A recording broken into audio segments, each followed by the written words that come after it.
লাল ফুলের গাছ দুলছে হাওয়ায়, সন্ধ্যার আকাশে মেঘের ছায়ায়।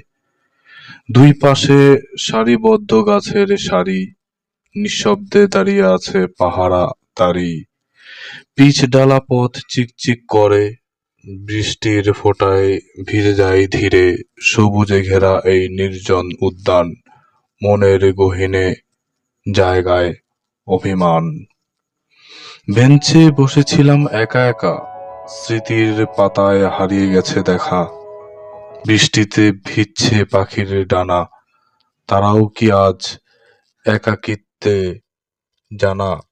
সন্ধ্যার আলো মিলিয়ে যায় ধীরে, বৃষ্টির শব্দে ভরে ওঠে শিরে। লাল ফুলগুলো ঝরে পড়ে মাটিতে, যেমন তোমার স্মৃতি আমার ছাতিতে। নিঃসঙ্গ বেঞ্চটি সাক্ষী রয়ে যায়, কত না অশ্রু ঝরেছে এই বৃষ্টির ছায়ায়। সবুজের মাঝে লাল ফুলের রং, বিষণ্ণতার গভীরে বাজায় বীণার তরঙ্গ। বলছিলাম সুমন সারোয়ার।